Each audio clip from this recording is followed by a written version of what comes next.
Sejam bem-vindos ao 220, o podcast sobre alto desempenho, saúde e produtividade. Eu sou Gabriel Costa, o mineiro, e eu tenho o prazer de receber aqui hoje o Thiago Decano, bicampeão mundial de pôquer. Decano, que prazer te receber aqui, tô ansioso por esse nosso papo, obrigado pela sua presença. Obrigadão pelo convite aí, vai ser bom demais esse papo aí, muito feliz pelo convite aí e também para ver que você é um cara que, assim como eu, segue suas paixões, né? A gente se conectou por causa do pôquer ali, já vi que você gosta ali de dar uma brincada ali. Tem que começar a ganhar do Thales, pô.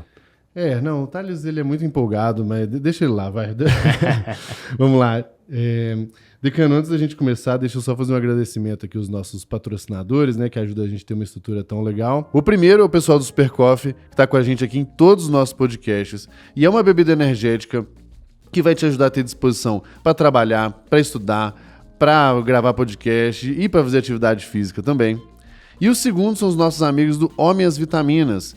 Você faz um quiz rapidinho e você personaliza as vitaminas que você vai tomar de acordo com seus objetivos e com seu estilo de vida também. Para os dois, é o mesmo cupom, podcast220. Tem link aqui na descrição. Recomendo muito vocês ir lá e conhecer os produtos. Vamos lá. Decano, a nossa ideia aqui com esse podcast, bem novo, né? Você, inclusive, é o nosso segundo episódio aqui. A gente trazer gente de alta performance em vários, né, aspectos da vida aí, pra gente absorver e trazer esses conhecimentos pra gente comum igual eu aqui, né? Pra aplicar no dia a dia. E, cara, eu queria te fazer uma pergunta que provavelmente a gente usaria o tempo inteiro do podcast. Eu acho que vai abrir gancho para várias perguntas. Começa explicando, especialmente para quem não conhece, por que o pôquer é um jogo tão incrível e tão complexo ao mesmo tempo. Olha, Gabriel, pôquer ele envolve duas... Eu estava até vendo aqui o cenário. Aqui tem o lado esquerdo, o lado direito do cérebro. E eu sou um apaixonado por estudar como funcionam as decisões na mente humana, né? Desde do pôquer, que é a minha especialidade, até neuromarketing, passando por gamificação e tudo mais, né? E o pôquer realmente ele tem um grau de complexidade inerente ao jogo. Acho que nem quem criou o jogo, quem inventou o jogo ia imaginar, isso, né? Porque ele utiliza muito a parte matemática, né? Então tem uma conexão muito forte com gestão, growth, com as métricas, né? Quando a gente está... não sei se você já teve a oportunidade de ver um jogador profissional grindando online, mas ali tem, sei lá, pelo menos 20 métricas ali de cada jogador, porque é online, né? Então você não está vendo a pessoa, e que você utiliza para ter informações para poder tomar suas decisões rapidamente. Para tomar decisão. E então o pôquer ele já te joga ali no mundo. Quando eu grindava lá, quando eu jogava pôquer, eu jogava 15 telas ao mesmo tempo, né? Já cheguei a jogar 20. Imagina você tomando uma decisão importante a cada 5 segundos. Algumas são mais fáceis, outras são bem complexas mesmo, que você vai lá, olha a estatística do detalhe, né? Você vai a fundo para analisar qual que é o comportamento daquele jogador. Aí você vai criando padrões e tomando as decisões mais assertivas, né? Até fazendo um gancho ali com alguém que eu gosto bastante de acompanhar, você também deve gostar muito, que é o Jeff Bezos. E foi muito legal que numa carta, eu acho que foi para os acionistas ou para os colaboradores, ele fala, tem uma conexão muito forte com o pôquer, nem sei se ele joga, mas que ele fala assim, eu tomo minhas decisões com 70% de certeza. Sim. Né? Porque se eu demorar muito, eu vou tomar... Se você tem mais certeza, eu demoro demais. Né? E o pôquer é isso. O pôquer, eu não sei a mão que o jogador tem. Né? São 1.320... Nunca tem certeza de nada. São 1.326 combinações de mão. Né? Então, quando esse jogador resolve jogar na primeira posição, eu já restringo isso para 15, 12, 20% das mãos. Então, eu já tenho essa informação. Aí se bate um flop lá, que são as 3 cartas comunitárias, aí bate o flop lá, ele aposta, eu já restringo ainda mais. Né? Se eu realmente ele paga, eu já restringo ainda mais. Então são formas de eu poder tomar as decisões, né, baseado em informações incompletas. Até vou fazer um papel do leigo aqui, mas como eu gosto da brincadeira... Aliás, deixa eu dar um passo antes. Aqui na câmera a gente consegue ver 2 braceletes. Um deles é o do online. Online. Campeão mundial online. E interessante pra galera saber que quem joga online, normalmente, não joga um jogo. Isso que você estava explicando, o cara joga 10, 15, 20 mesas ao mesmo tempo, Sim. né? Por isso que você estava falando dessas telas aí. Sim. Então tem a diferença do online e do presencial, que a galera, pra quem não conhece, tá mais acostumado. Mas voltando, acho que a primeira coisa, assim, tem as regras, que a regra é bem simples, Sim. né? Na boa da verdade. Sim. Mas o que você tá me falando é que a complexidade vem porque a mesma combinação de cartas pode ter comportamento diferente, baseado em quanto dinheiro ele tem, baseado onde na mesa ele tá e provavelmente outros fatores, né? É daí que vem essa coisa, né? Porque quando a gente observa um determinado jogador, a gente consegue, na mesa, no poker ao vivo, mapear, e você vai, de acordo com o jogo, você vai entendendo como é que ele tem, o que ele faz quando ele tá em trinca, o que ele faz quando ele tem uma pedida para flush ou para sequência, né? O que ele ainda não está com o jogo pronto. O que ele faz quando ele tem um par de ás, que é o melhor mão do jogo. Então você vai começar a encontrar padrões, se ele blefa muito, se ele blefa pouco, né? Se ele é muito agressivo, se ele é muito passivo. Então você vai mapeando aquele jogador. No online você não tem essas ferramentas, mas você tem as estatísticas. Então você tem softwares que eles analisam aquele jogador, eles te dão só a informação de como aquele jogador joga, mas lógico a leitura... Ele te dá o dado e que interpreta te o dá dado o dado. é você. Que você transforma isso em informação em... Um pouco é um jogo de ataque e contra-ataque. Né? Enquanto o jogador na mesa deixar você ou roubá-lo, né? Porque a maioria das vezes a gente não tem um jogo pronto. Né? Então, muitas vezes a gente tem que blefar e aproveitar quando você tem um valor, né, na mesa. Mas é um jogo assim muito complexo porque ele traz vários elementos, inclusive, né, que um empresário tem que analisar, de que um gestor tem que analisar. Então, vai desde a parte matemática até a inteligência emocional. Esse, né, lance do emocional, eu até quero entrar daqui a pouco aí, que cabe um bloco só disso. Tem uma estatística que, obviamente, eu não vou lembrar, talvez você saiba ela, que a maioria das mãos do poker, na verdade, você nem mostra as cartas, né? 3/4 das mãos. 3/4 não mostra. É um jogo ainda muito mais sobre o ataque, o medo e tal, do que de fato você mostrar que tem alguma coisa, né? Só pegando esse gancho,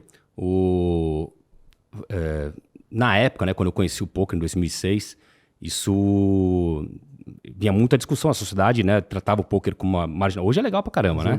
Hoje todo mundo é Neymar, Cristiano Ronaldo, Michael Phelps, todo mundo jogando e mostrando que joga, que gosta do jogo.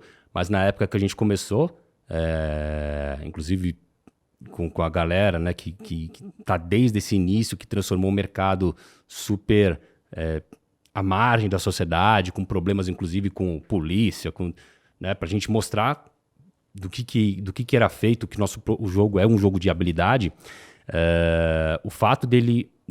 São diversos laudos, inclusive científicos, jurídicos, que provam, que atestam que o poker é um jogo de habilidade. E não precisava... elementos de sorte. Né? E a sorte é maravilhosa, né? Porque a sorte faz com que o amador...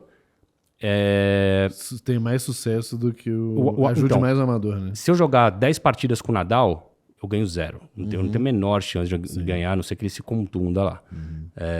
O amador vai ganhar de mim 2 em 10, 3 em 10, às vezes 5 em 10. Então, o elemento sorte, ele é maravilhoso para o jogador profissional de pôquer, porque ele faz com que jogadores piores que ele queiram jogar com ele. Né? Então, por exemplo, os campeões mundiais, eles jogam também com amadores. E o que é maravilhoso, porque é um esporte super democrático. Você não tem homem que se dá melhor que mulher ou vice-versa. Um jogador jovem e um jogador de 80 anos vai... existe um certo porte físico. Nada. Então, é o quanto você se dedicar, o quanto você tiver de habilidade, inteligência emocional, cálculos matemáticos ali e ir lá e tomar a decisão que tem que ser tomada. Né? Cara, esse podcast 220, eu estava te falando antes aqui, ele é um podcast simplesmente porque a gente quis fazer, mais do que qualquer coisa. Então, e eu tenho várias curiosidades, assim. E uma delas, até estava mais para frente aqui de perguntas, mas você falou disso. Quem que foi o cara mais brilhante que você já jogou contra e por quê? Assim, o que ele tinha de diferente? Olha, Porque não é uma mão ou outra que vai caracterizar isso, né? É muito não. uma série de comportamentos. E assim, não é nem só o bracelete. O bracelete, ele é como se fosse... Eu trago um parênteses, assim, é muito parecido com o Oscar, né? Então, pode ter o melhor ator do mundo, talvez nunca ganhe um Oscar, porque ele fez vários trabalhos brilhantes, mas sempre teve um que naquele ano tal, a academia acabou não dando o prêmio para ele. Então, assim... Falando do mais brilhante. Do mais brilhante ali. Cara, tem vários, assim, o poker tem vários momentos, né? Então, assim, quando eu comecei, eu gostava muito de ver o Phil Ivey jogar, né? Tem quem depois, né? Deixa o povo vendo, curtindo o podcast aí. Depois. Mas depois tem uma mão do Phil Ivey que ele tem 5-2 off, que é uma das piores mãos do jogo. E eu lembro dessa mão específica porque ele mostra muito do que é ele. Ele blefou, né? Pré-flop, né? Ou seja, antes das cartas comunitárias aparecerem, mas ele blefou com uma segurança de 100% que estava do controle da situação, praticamente $200 mil. E sabendo, né, ele foi all-in com 5-2 off, sabendo exatamente o que ia acontecer e tudo planejado, aconteceu do jeito que ele queria. Aí você olha assim e fala, putz, o que aconteceu aqui? Né? Por que esse cara está fazendo aqui? O que ele tem de mais? E aí você vai começando a entender que o poker não é só o padrão, só a parte matemática, mas ele envolve um monte de outras habilidades, né? Inclusive eu sou completamente defensor, né? Quero ser um líder desse movimento do poker nas escolas. Tem diversas habilidades que o poker traz para você se tornar um ser humano melhor, um profissional melhor, um líder, exemplo, um pai melhor, enfim, mãe melhor. Mas assim, o Phil Ivey foi um deles, o Fedor Rose, um jovem também que brilhou demais, né? Tem momentos, né, que o pessoal tá mais confiante, e tudo dá certo e são brilhantes no que fazem. Agora tem um brasileiro que está arrebentando, né? Tem vários brasileiros. O Brasil virou o país do poker. Mas tem o Yuri Nerd Guy, um cara que liderou o ranking online do ano passado inteiro, um ranking super disputado, né? Também eu consegui ficar em segundo uma vez nesse ranking e fiquei felizão da vida. Né? Então você vê que o poker no Brasil ele cresceu muito. Nós temos os melhores jogadores do mundo, principalmente online, né? E no live também a gente dá muito, muito trabalho. Então são... E o que nessa história do online e do live... Primeiro, qual que você gosta mais? Eu sou apaixonado pelos dois, assim. Se fosse para assim, com um pouquinho mais do live, porque eu gosto de fazer amigos, gosto de interagir e assim, eu tenho algumas habilidades que eu desenvolvi com o poker que no poker ao vivo eu tenho uma vantagem legal ali sobre os oponentes, mesmo os profissionais que construído de anos de carreira, né? São 15 anos jogando poker, então tem esse lance do live, mas até pegando o último gancho, né, da pergunta, que envolve a sorte, a escolha do live, do online. No online, você consegue jogar 15 torneios ao mesmo tempo, por exemplo. Ou 10 torneios, 15 torneios, né? E o poker é um jogo que a sorte está... E aí, leia-se variância. Quando a gente fala em sorte, a gente tem que falar do imponderável, né? Da probabilidade, né? Do longo prazo. Então, imagine que você tenha, ao invés de ter um projeto com que você está se dedicando, ele pode dar certo ou não, você multiplica em 15. Putz, se você está tomando decisões certas ali, pode acontecer o que for que você vai conseguir se dar bem no que você está se propondo. Né? Então, esse elemento do poker online, ele visa fazer com que você faça disso uma profissão. Perfeito. Né? Porque no Poker Live, se você joga um torneio lá por dia, né, que é quase impossível, né, ter tantos torneios bons assim todo dia, no poker ao vivo, você acaba ficando mais à margem de uma variância, só que você pode ter boleto para pagar no fim do mês, né? E aí, quando você consegue jogar 500 torneios no mês, fica muito mais fácil para você atingir esse longo prazo e minimizar o fator sorte ali. Né? Saquei. E falando um pouco sobre... Você deu uma deixa aí importante. Você falou assim, no live eu fui desenvolvendo algumas habilidades ao longo do tempo e tal. E aí um ponto importante para mim é de preparação, assim. Como que, no fim do dia, como você se prepara, tanto talvez pro live quanto pro online, mas exige uma concentração bizarra por muito tempo. Como você se prepara para isso, na verdade? Na verdade, assim, o poker, é como se fosse um trabalho normal. Então, imagine que se você tem no teu trabalho, no teu dia a dia, trabalha 10 horas, 8 horas, 12 horas por dia, né, lógico que você vai ter oscilações nesse momento, mas o melhor é que você consiga performar perto ali do 100% o tempo todo. E existem alguns elementos que fazem com que você tenha mais condições, seja mais preparado para manter esse nível de excelência. Como a gente está falando de um jogo no limit, então pode ser que, às vezes, ou você, sei lá, às vezes você está com uma dor nas costas, você nem percebeu que está com essa dor, só que o teu cérebro fala, putz, cara, para com isso, cara, vai dormir. E aí você começa, sem saber, sem ter essa percepção, você começa a ir mais pro gamble, que a gente chama, né? Ou dobro aqui, ou eu paro. Chutar o balde, né? Você acaba indo mais pro estouro ali. E isso para um jogador de pôquer é péssimo. Né? Para você tomar decisões que são, que a gente chama de menos EV. EV é um conceito de expected value, valor esperado. Que até a gente pode falar mais depois sobre isso, sobre esse conceito que eu acho maravilhoso, né? Em questão de analogia pro pôquer.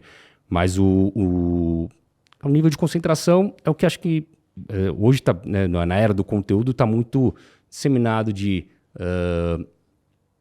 boa alimentação, exercícios, né? É uma falha minha, mas eu não medito, mas quem tem esse... eu faço uma ativação de uma outra forma, mas a meditação todo mundo fala que é maravilhosa, né? Então, é cuidar da sua saúde, né? Eu sempre fui uma pessoa que, não vou dizer regrada, porque não sou regrado, não como... Mas assim, é você entender que é como se fosse uma identidade. Então, você é um atleta da mente. Então, você tem que saber que... As coisas vão estar harmônicas. A sua mente tem que estar voando. Você não pode estar com... jogar com... brigou com a namorada. E aí você não consegue nem pensar em outra coisa, senão fica pensando naquilo, fica olhando no WhatsApp ali para ver se ela te respondeu. Não vai funcionar. Né? Não funciona em qualquer área. Se você estiver trabalhando, isso aí vai estar ali ruminando na tua cabeça. Se você tiver, sei lá, com dívida, com... bebeu no dia anterior, né, bebida alcoólica, ou enfim, se você não tiver 100%, vai interferir na tua performance. Mas tem falando ainda dentro disso, né, tem um conceito que é o conceito de flow, né, que você, cara, praticamente desliga ali e sua cabeça consegue estar ali. De fato é o que acontece depois que meio que talvez demora um tempinho ali, mas depois que você engrenou no jogo, você realmente ignora tudo, você não vê o tempo passar, você ignora tudo. Ignora até porque não tem espaço para você fazer outra coisa. Imagina assim, você está no teu monitor e tem lá 10 torneios, ou seja, são 10, eu gosto de fazer essa analogia, tem 10 impressoras de dinheiro e do ladinho tem uma picotadora de dinheiro. Né? Então, são 10 máquinas ali que você tem. Aí elas podem picotar o teu dinheiro ou imprimir teu dinheiro ali. E aí, se você tiver a capacidade de colocar mais máquinas de dinheiro ali ao mesmo tempo para você jogar, né, você vai acabar performando mais. Então, um dos segredos que eu utilizava ali era não dar nem espaço para ter alguma outra distração. Né? Tira tudo ali. Né, e curta muito, né? Puta, poker é legal pra cacete. Então, cara, vai lá, se diverte, né? É lógico que é uma profissão, mas é maravilhoso, é muito divertida, né? Inclusive, foi uma das coisas que mais me fascinou o poker quando eu conheci, foi de poder fazer pro resto da vida o que ama, o que gosta de fazer, né? Isso é muito raro. Né? Então... poker é muito legal, então você está ali vidrado e realmente precisa de uma concentração. E aí tem outros elementos ali que eu gosto de utilizar, né, como suplementos eutrópicos. Então, eu sou bem... Tem uma médica ali que cuida de mim já há 10 anos, bem focado na parte de medicina do esporte, bem na parte mental mesmo. Vamos convidar ela aqui também. Pô, ela vai adorar, cara. A gente quer... Vai adorar ela. A gente quer trazer, cara, todos os tipos, assim. Por exemplo, eu quero fazer um podcast só sobre meditação. Sensacional. Porque tem, assim, é um negócio que eu já fui e voltei 200 vezes, nunca consegui engrenar. Só que, por exemplo, eu tava vendo não sei se um documentário, um vídeo no YouTube de alguns atletas, não sei se de jiu-jitsu ou de MMA, e os caras falando assim, cara, o pulo do gato dos caras falou assim, ó, todo mundo treina muito parecido, né? Tipo, todo mundo treina muito intenso, muito não sei o que e tal. E faz muita diferença como você tá com a cabeça na hora do negócio lá, né? Que é até um pouco que eu quero falar também sobre emoção aqui. Cara, se é isso, se você não tá conseguindo botar a emoção sob controle ali, caga tudo. Caga tudo. E os caras falam muito, assim, de yoga como um todo e a meditação mais especificamente como boas ferramentas para esse negócio. Sabe? Tem, assim, eu até tinha comentado contigo um pouquinho antes de começar. O poker ele te abre o leque para você conhecer pessoas incríveis e o teu trabalho aí também, né, com o teu grande sucesso no trabalho, faz com que você também abra as portas para pessoas super especiais. Então, você acaba conhecendo, tendo um primeiro contato, ainda que seja raso ali, né? Como deve ser, depois se você quiser se aprofundar, mas que é transformador, né? Eu lembro, falando um pouquinho da meditação, ou dessa, pelo menos, ativação, um livro, né, que eu gosto que para mim é muito bom, é a Ferramenta dos Titãs, do Tim Ferriss. Ele fala, cara, ele pega lá... É que você pega pelo capítulo, né, que ele pega, separa os capítulos. Ele entrevistando ali o pessoal, ali, trocando ideia com as pessoas mais fodas do mundo, a meditação tá ali, entre os 80% ali tá presente. É impressionante. É impressionante mesmo. E, cara, falando, assim, dos seus, certamente, muitos amigos de alta performance também, ou até, né, os seus competidores ali nos campeonatos, seja online, seja os lives em Las Vegas, naquela pompa toda e tal. O que esses caras, o que todo mundo tem em comum nesse, né, falando de performance, de alto desempenho, a gente falou dessa história da meditação ali do Tim Ferriss, mas o que você vê das pessoas que você conhece que elas têm em comum? Primeiro, assim, o poker ele pensa numa escada, né? Então tem o poker, ele começou assim desde 1970 ali, mas ele começou a ficar cada vez mais com um grau de sofisticação, um grau de inteligência, assim, o nível que você tinha que tá para poder ganhar, né, para você ser lucrativo no poker, ele começou a subir demais, né? Então, toda essa complexidade que a gente está falando, ele envolve, inclusive, solvers. Então, pensa no xadrez. Hoje tem um campeão mundial de xadrez ali, o Magnus Norman, ele tem uma equipe que treina ele, que analisa diversas possibilidades e com inteligência artificial. Então, é todo um preparo ali que você acaba tendo um grau de desenvolvimento muito, muito cirúrgico, né?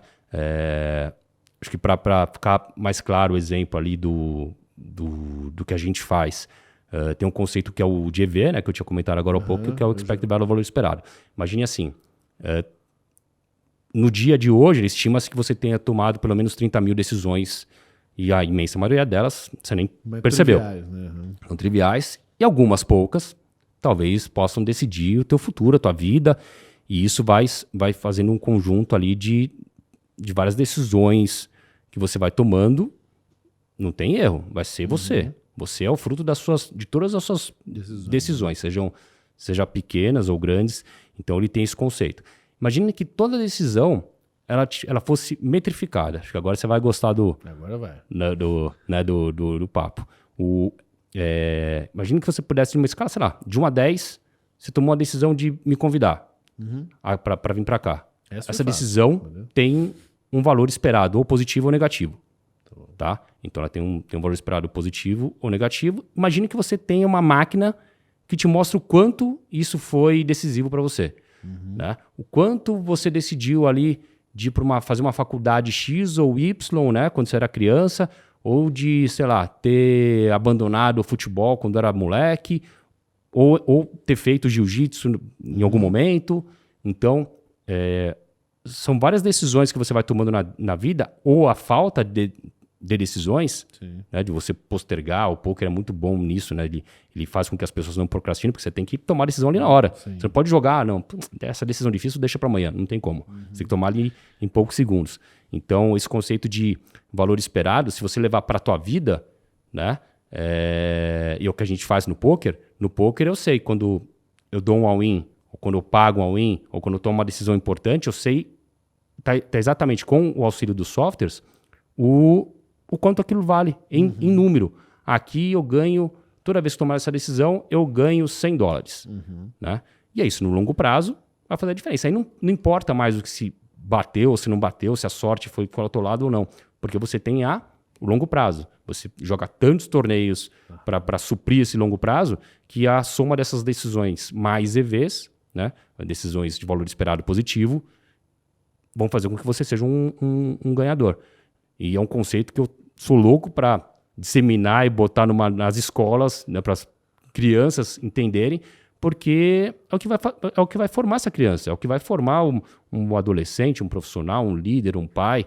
É um não que você fala para o seu filho, é um sim que você fala para o seu filho, né? A gente está falando das crianças aí, que a gente quer ser o melhor pai do mundo. São essas decisões que o sim ou não, uma conversa, dedicação de tempo, ele vendo que você está ali entregue para ele 100% presente. Então, e talvez a gente possa traduzir isso, né, de uma forma bem saindo do poker e indo para a vida real, como os exemplos que você trouxe, que é né, o que provavelmente todos os caras de alta performance fazem, é avaliar absolutamente toda a decisão, do tipo, cara, o quanto que isso contribui realmente no meu longo prazo, quanto não contribui, mesmo que no curto prazo não seja um ganho muito significativo, a gente sabe que é o somatório dessas coisas que no longo prazo você tende a colher os frutos, né? E tem cara, esse é um negócio que eu ia puxar bem no final, mas eu acho que tem contexto agora, que pra mim, uma das minhas brincadeiras bem amadoras de poker, mas aí teve uma época que eu comecei a estudar, ler algumas coisas e aí brincar e tal, foi um conceito que, cara, mudou minha cabeça e mudou até negócio mesmo, que não é porque você tomou uma decisão e você ganhou a mão que foi a decisão certa, e não é porque você tomou uma decisão que você perdeu que foi a decisão errada. Porque no longo prazo, né, até explicando para as pessoas, obviamente você explica de um jeito muito melhor que o meu, mas o que eu entendi foi assim, cara, a probabilidade de você ganhar com uma mão ou fazendo tal coisa, ela era pequena. O que significa que se você jogar aquela mesma mão inúmeras vezes, você tende a perder muito mais que ganhar, ou o contrário, né? Então não é porque você, sei lá, tem uma chance de perder a cada 100. Não é porque você perdeu ela que você tem que achar que você tem que jogar diferente, porque no longo prazo, continuar jogando daquele mesmo jeito te tende a levar para o sucesso. Como o contrário também, se você fez uma besteira, mas que por algum motivo o cara fez uma outra e fugiu, e aí você ganhou, não é porque aquela besteira deu certo que você pode continuar fazendo, porque ao se repetir aquilo ali muitas vezes, a probabilidade de você perder é muito maior. E isso me deu uma certa paz de espírito, por exemplo, em algumas decisões que eu tomei, de, por exemplo, eu não investi numa startup X. E essa startup é um puta de um fenômeno hoje, e eu estaria bem mais rico, inclusive, hoje, né? Só que o pulo do gato é... Primeiro, de 9 dígitos iria para 10, né? Nossa, exatamente. O grande ponto é que não é porque... primeiro, ser profeta do passado é muito fácil, né? Porque depois que passou, aí você sabe tudo. É tipo jogar poker, ver poker na ESPN, né? Porque você vê a mão de todo mundo, probabilidade de todo mundo. Mas o principal cara, com as informações que eu tinha na hora, aquela era a decisão certa, mesmo que naquele momento ela não foi a melhor, né? Não deu o resultado esperado. Então eu acho que essa história do EV é isso, é olhar com essa ótica as coisas. E o poker ele tem um fator ali, como a maioria das pessoas elas jogam um torneio por vez, né? Os amadores, os jogadores recreativos, né, que a gente chama, que estão ali para se divertir, obviamente, assim como a gente também está para se divertir, mas está para ganhar dinheiro também, que a gente é profissional. Mas eles tomam uma decisão, e no poker, assim como na vida, só que no poker ele tem um elemento mais aleatório ainda. Então o que acontece? O jogador pega e ele toma a decisão. O que é o nosso... E é natural do cérebro, né? Como é que funciona o nosso cérebro? Associar com a recompensa. Ele pega, você tomou a decisão, e essa decisão fez com que você caísse do torneio. teu cérebro vai falar, putz, jogou errado, né? Sim. Só que muitas das vezes você tomou a decisão certa no longo prazo. E o fato de você ter caído no torneio foi por acaso. E aí não é nem sorte, assim, eu tinha par de ás e o jogador tinha par de 10, bateu 10 dele e ele trincou. Não é nem isso. Às vezes é uma situação até reversa. Às vezes você tinha um par de 10 e a situação, o certo seria você pagar esse all-in e ele te mostra um par de ás.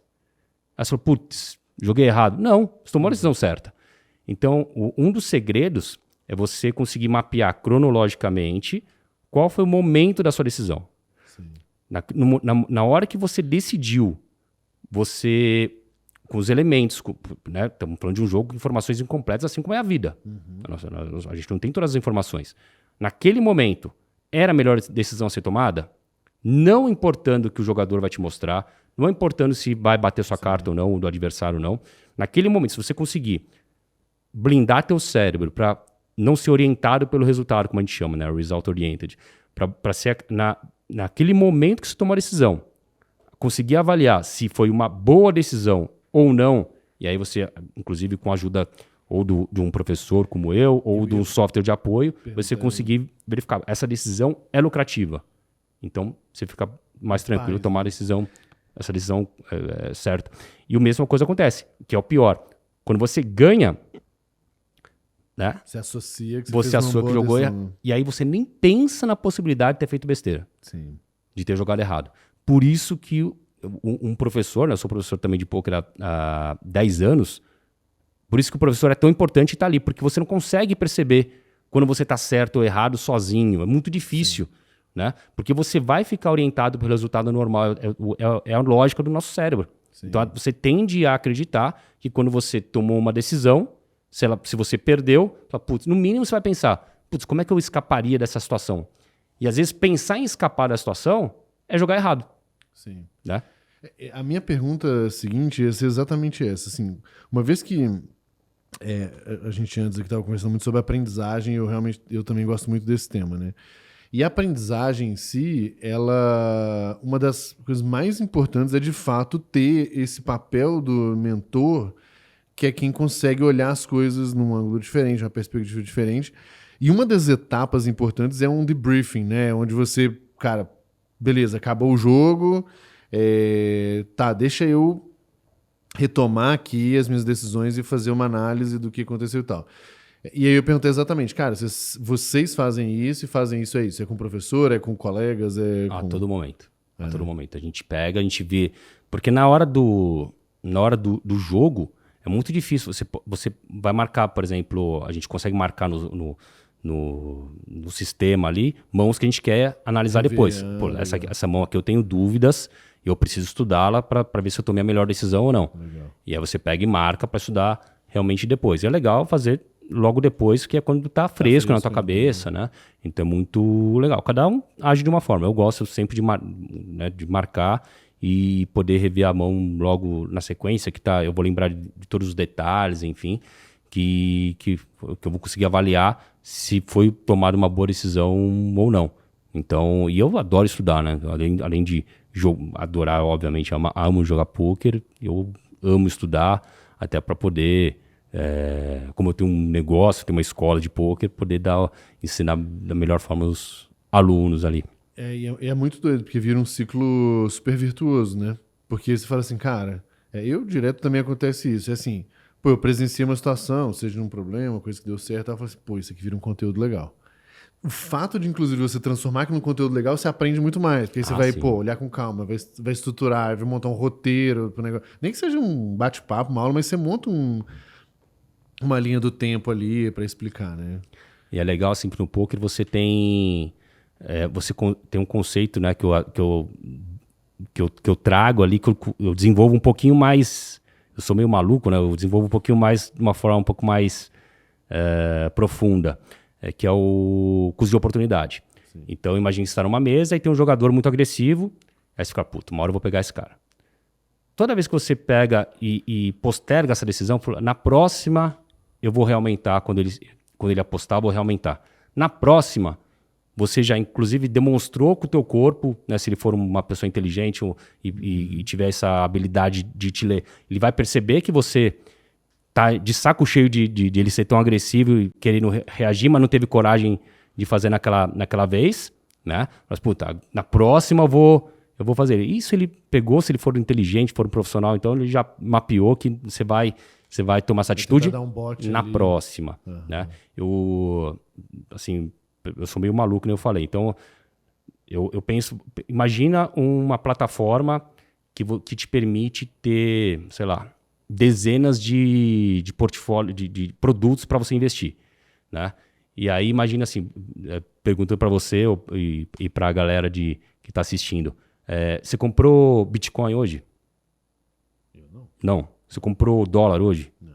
Você comprou imóvel hoje? Não comprou nada. Não.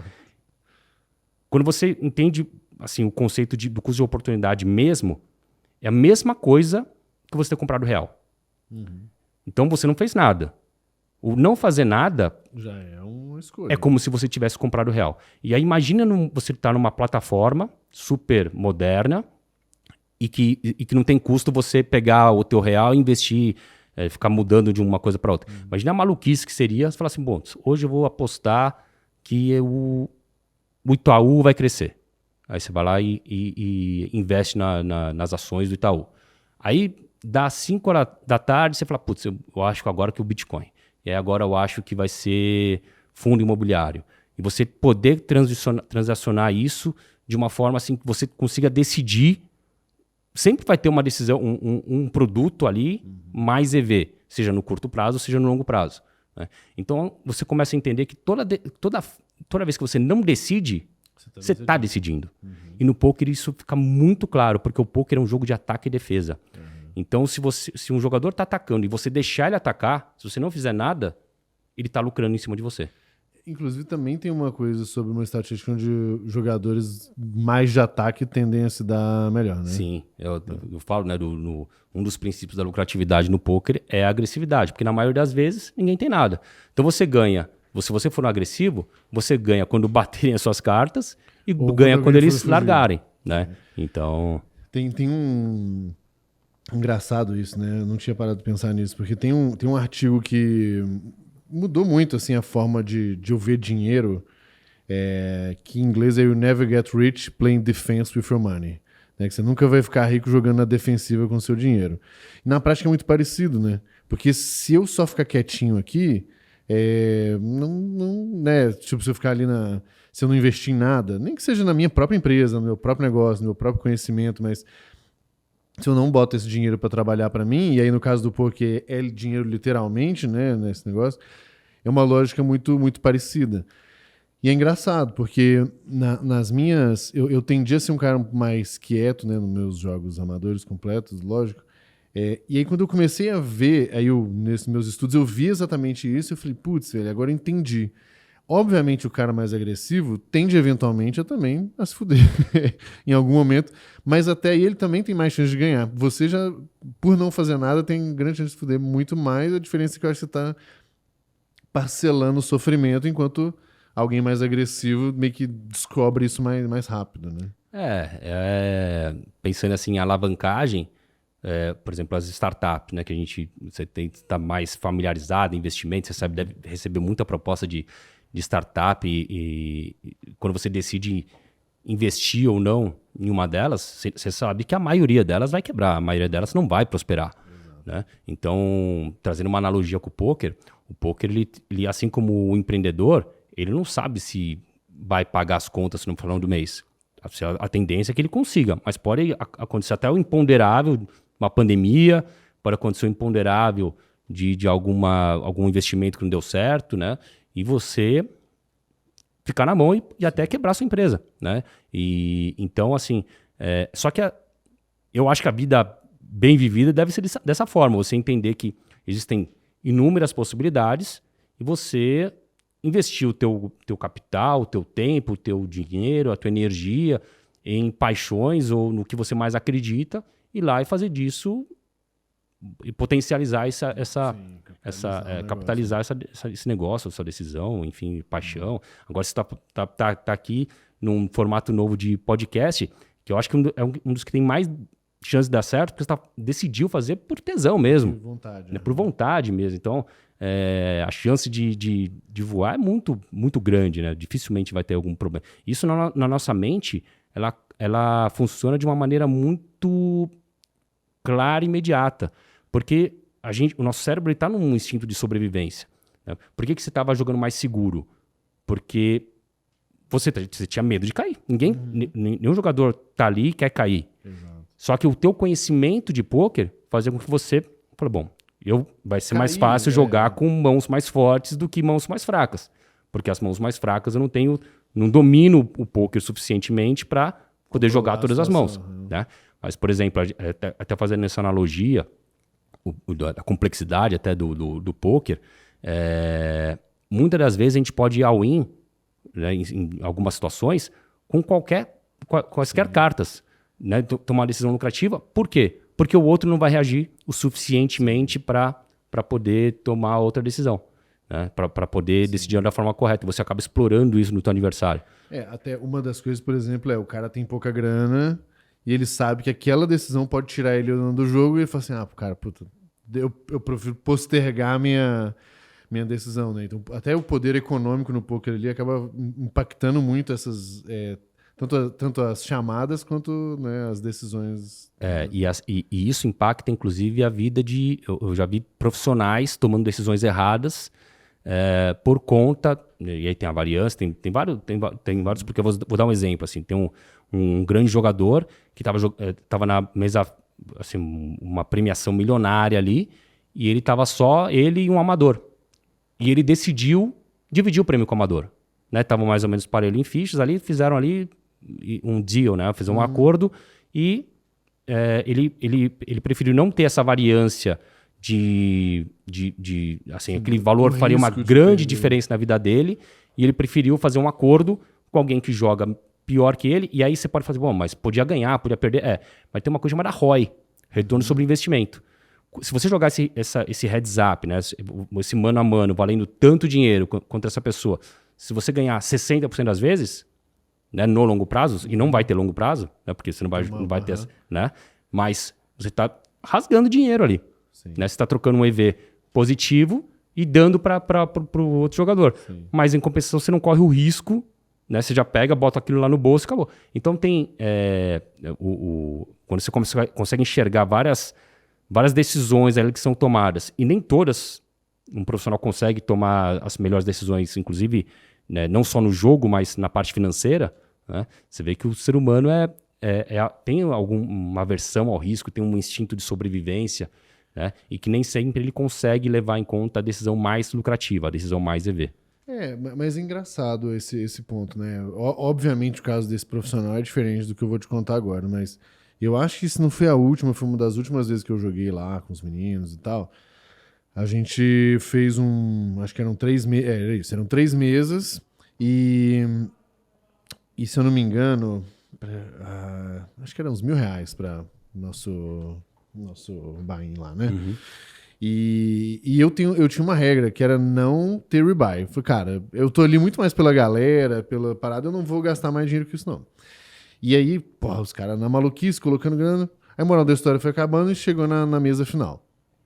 E o Thales já tinha saído. E nisso, não, era R$500, o buy-in, e aí tanta gente botando uma grana. E nisso tava na mesa final, e tinha realmente gente muito melhor que eu ali, mas muito melhor. E aí o Thales falou assim, não, eu quero voltar pro jogo, alguém me vende o lugar na mesa? Aí eu falei, eu vendo. Aí ele, quanto você quer? Aí eu falei, 2.500. Ele, tá bom, eu compro. E ele me pagou 2.500 ali. E aí teve algumas pessoas que falaram assim, não, velho, tá maluco, tá barato, porque o pote tava, sei lá, R$30 mil. Eu falei, cara, a minha chance de ganhar esse negócio era muito pequena. Aqui eu já saí com o meu garantido, ó. Botei 500 conto, voltou 2.000 né, de lucro em 3 horinhas. Porra, pra mim tá show de bola. A probabilidade era tão pequena para aquele valor tão maior. Que eu falei, eu prefiro ir nesse garantido aqui mesmo e tá tudo certo. E o cara ficou feliz, eu fiquei feliz, todo mundo ficou feliz. Então eu acho que na cabeça do cara devia ser isso mesmo. Assim, cara, eu tô numa situação onde faz muito mais diferença para mim garantir X dinheiro do que ter uma chance de ganhar 2X, mas ela numa probabilidade. E é legal que, assim, e aí consigo ver várias coisas interessantes, assim, dessa decisão. Por exemplo, se ele... A primeira coisa que ele, assim, que você podia ter feito, tem uma questão no poker a gente fala muito de posição, não, quanto você me dá? Né? Então, saber você ser o último a falar é sempre melhor. Então, deixar ele falar um valor ali. Outras podia falar assim, não, quero 10 mil. É um valor absurdo para ele. Não, 10 mil não. Aí ele vai fazer uma contraproposta assim. Outro ponto é que ele quer a glória. Ele não está preocupado com se 2,5 vale ou não vale ali, tá? Né? Com certeza ele queria chegar no troféu, poder, né, ser o campeão. Então quando isso é uma coisa muito importante que o poker me trouxe, uma coisa que eu levo eu ensino o poker através dessa pergunta, e que eu acho que uma das perguntas mais importantes, se não a mais, da vida. É o que você quer, né? Então, o que você quer para sua vida, né? Quem você quer se tornar, quem que você quer ser, né? Então, por exemplo, no caso do Thales ali, ele queria ser o campeão. Não parar, ele caiu tal, eventualmente, mas ele queria ser o campeão. E ele viu a oportunidade ali, soltou uma lá e para você, assim, será que todo mundo quer ser campeão? Mas talvez você não quisesse tanto assim. Para você, a grana ali estava tranquila. Pô, beleza, posso falar já, voltar para casa tranquilo, assim, multipliquei por 5 meu capital ali, acabou, tô feliz da vida. Meus amigos. Não, mas até eu acho que essa é uma consciência muito importante das pessoas, de um modo geral, porque não dá para ser o melhor em tudo, assim. Não dá. Então, eu particularmente escolhi minhas brigas, e no próprio Jiu-Jitsu mesmo, né? O primeiro episódio foi com o Fábio. Cara, o Fábio é da Aliança, e a Aliança é uma equipe de competição, por definição. E eu escolhi não competir. Pelo menos agora. Talvez um dia eu escolha, mas... Por quê? Cara, porque eu não quero botar minha cabeça preocupada nisso. Ali realmente virou um ambiente onde eu gosto, fiquei uma semana sem ir, já tava com vontade, fui hoje de novo, show de bola. Mas a minha expectativa estava muito clara. E eu acho que esse é até um bom gancho para a gente falar do próximo tema aqui, que é gestão de emoção. Por exemplo, porque se eu tivesse naquela pilha bizarra de ser o campeão pelo status do campeão ou pela grana do campeão, provavelmente aquilo ali mexeria comigo de um jeito e as minhas decisões que eu nem sei se eu teria chegado na mesa final, sinceramente. Porque eu acho que o fato de eu estar meio descompromissado, não sei se é a palavra, mas não estar tão pilhado quanto os outros caras, eu acho que me ajudaram a ter muito mais calma e parcimônia em algumas coisas que eventualmente o cara que tá na pilha não tá, né? Como que é no fim do dia, e aí lógico tem a tal da Poker Face, mas a Poker Face é só o fim de um tanto de coisa por trás, né? Como que é pra vocês, assim, a gestão de emoção? Que emoção principal surge aí? Na verdade, assim, e aí já fazendo a minha apologia ao poker. O poker, ele te ensina a controlar muito melhor as emoções, né? Então, ele é uma ferramenta maravilhosa para você tomar... Porque, assim, toda nossa decisão é emocional. Então, toda vez que a gente toma qualquer decisão, ela tem um quê ela tem alguma emoção por trás. Então, pode ser... tem toda a lógica, você estudou tudo sobre um determinado... startup. Então, você estudou tudo, mas, no final das contas, o que vai fazer você investir ou não é o medo de dar certo com a vontade de querer correr aquele risco. Então, você vai gerenciar a tua emoção. Lógico que você utilizou todo o seu conhecimento técnico, lógica, a razão, e não as coisas não estão dissociadas, não estão separadas. Elas fazem total sentido nas duas. Elas são múltiplas inteligências que fazem com que você seja bem sucedido, né? E outra coisa que é maravilhosa é que você não consegue não ter emoção. Sim. Você vai ter, você pode controlá-la. Você pode disfarçar melhor, né? Pode segurar. Você vai controlar suas emoções. E aí tem vários ganchos na minha carreira que eu trago. Por exemplo, quando eu ganhei o bracelete, né, quando eu fui campeão mundial lá em Las Vegas, ficou muito claro para mim, porque no dia da mesa final, era o 10º colocado de 10, ou seja, era o último colocado, eu acabei ganhando. Mas o que de verdade me fez ganhar, e aí eu consegui enxergar isso no dia e depois você vai entendendo. Né? Mas não era algo que eu tinha claro na minha cabeça. Em 2010, eu fiz a minha primeira mesa final da WSOP. Então eu comecei a jogar em 2008 lá em Las Vegas, né? A participar desse torneio mundial. E nunca, assim, até então não tinha sido uma obsessão para mim, porque é uma coisa assim, Eu queria ser profissional de poker, eu queria viver aquilo para sempre. As coisas vão acontecendo muito rápido. Eu acredito que nós estamos numa era em que as coisas acontecem rápido para quem consegue ter um destaque, para quem se propõe a estudar, for disciplinado, botar intensidade. E aí, para mim, em 2010, eu fiz minha primeira mesa final. Eu era o segundo colocado em fichas. E por muita sorte, eu fiquei em terceiro, porque eu só fiz cagada, assim, fiquei muito nervoso. Eu fui ultra agressivo, o pessoal rapidamente ajustou o jogo.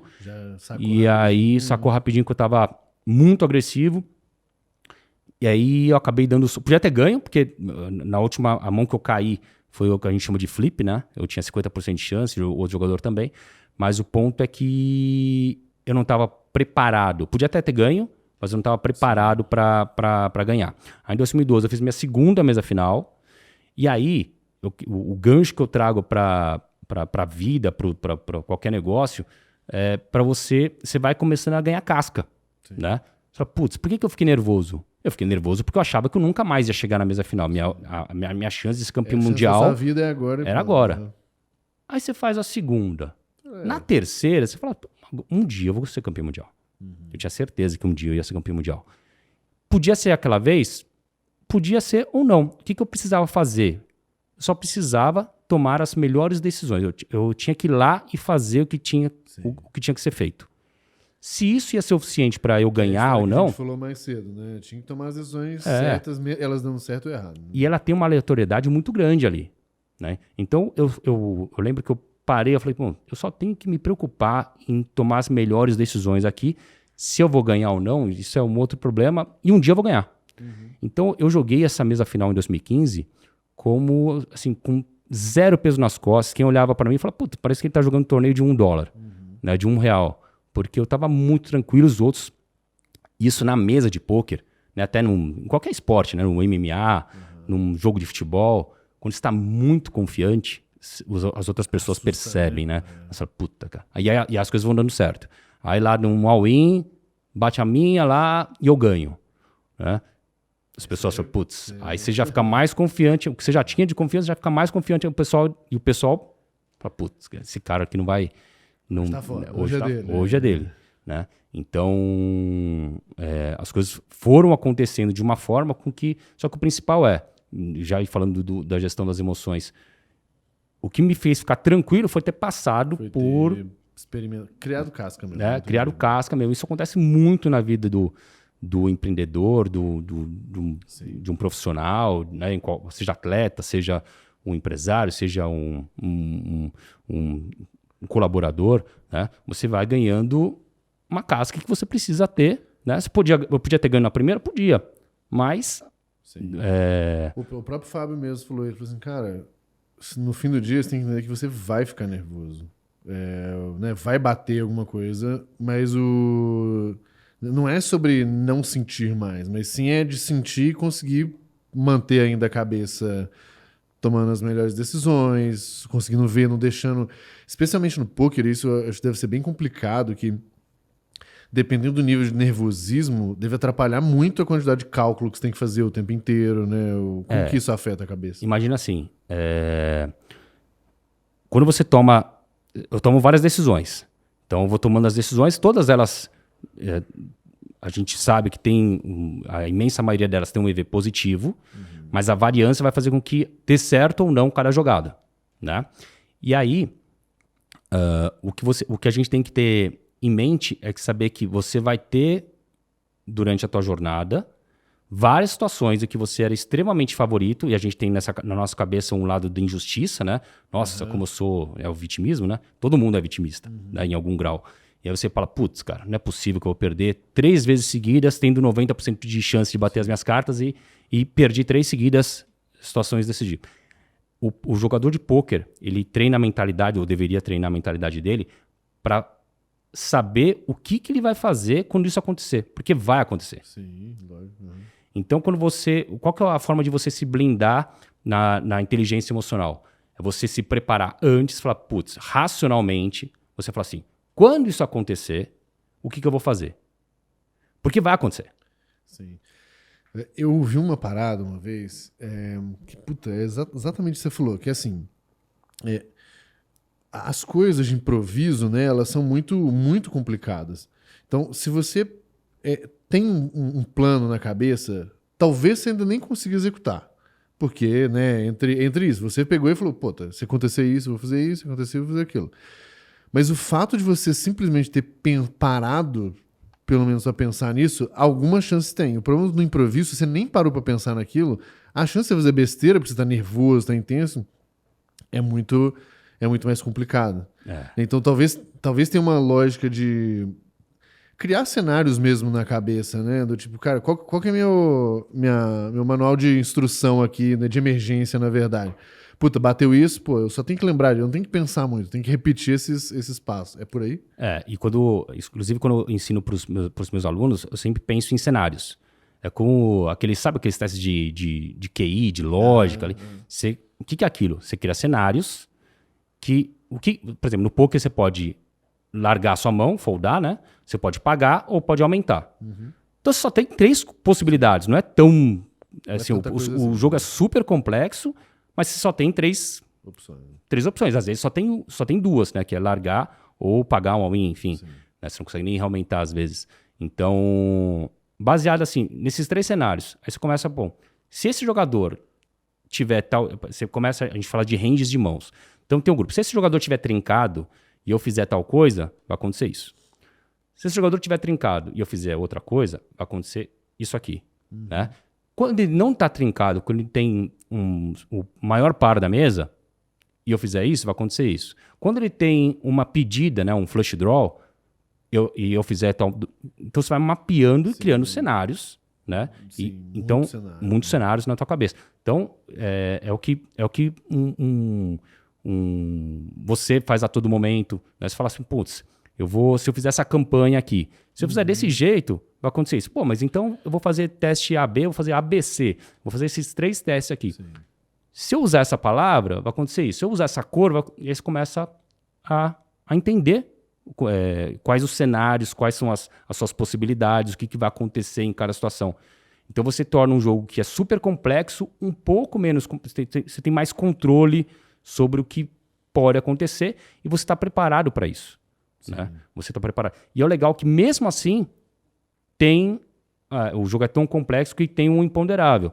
E aí tem até, né, a gente estava vendo aqui os 2 lados do cérebro, né? A gente fala também muita gente fala do terceiro olho, né, que é a intuição. Muitas das coisas que você aprendeu, você não tem clareza sobre elas estão em algum lugar no teu cérebro ali. Sim. E aí a intuição faz com que você acesse, dá um exemplo. Que inconscientemente você acessa uma coisa. Você sabe que aquela pessoa tá mentindo para você, que aquela pessoa tá blefando, mas você não sabe explicar. Sim. Só que algumas situações que já aconteceram com você, né, que você não vai conseguir explicar, faz com que você fale, putz, eu deveria tomar essa decisão. Vou dar um exemplo assim, se você tem um par de ás e um par de rei, são as 2 melhores mãos do jogo, o par de ás é melhor. Aí o jogador vai ao win, você tem par de rei. Você fala, putz, cara, não posso largar. Sim. Tem 1.326 combinações de mãos e eu tenho a segunda melhor, né? Pô, não tem como largar isso aqui. Aí você paga e ele mostra o par de ás. Ou seja, teu lado racional fala, não tem como largar esse par de rei aqui, porque, né? Sim. E aí a tua intuição fala, putz, cara, mas eu já passei por essa situação várias vezes, vi pessoas na mesa tomando... E era par de ás. Aí você vai lá, qual e era par de ás. Então tem também, além de tudo isso, tem realmente a intuição. Às vezes você tem que ouvir também teu coração, a tua intuição. E quão frustrado vocês ficam no jogo? Assim? Então, outro paralelo que a gente cria que a gente faz com empreender é que é só porrada. É porrada, cai, levanta.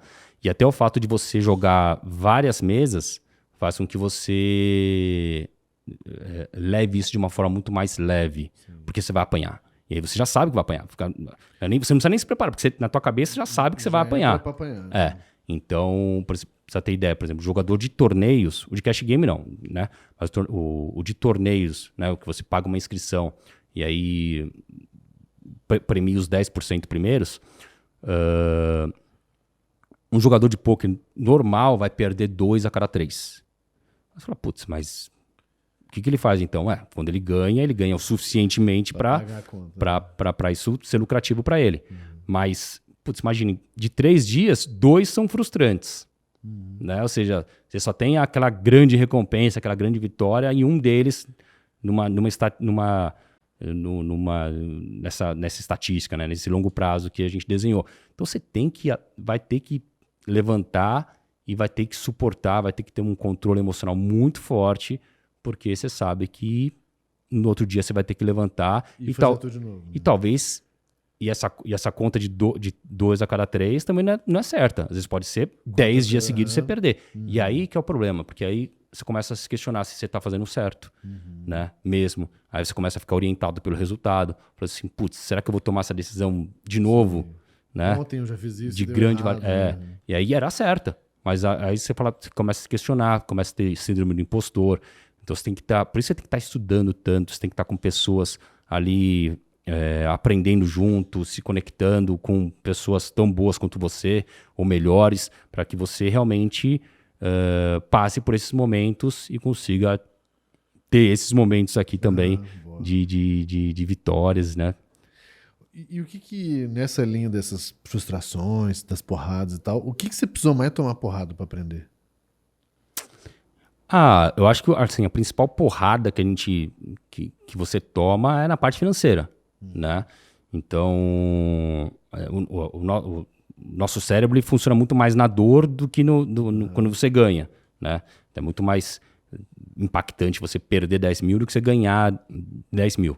Então, assim, quando você está num excesso de perdas, isso se traduz tanto em probabilidades como na parte financeira, mesmo no bolso, você começa a falar, puta, você começa não tem ninguém que consegue ser blindado totalmente. Alguma coisinha vai mexer. É como se fosse um empreendedor mesmo. Você fala, puta, tô tomando decisões e não vende, ou vende, mas não né, tá difícil.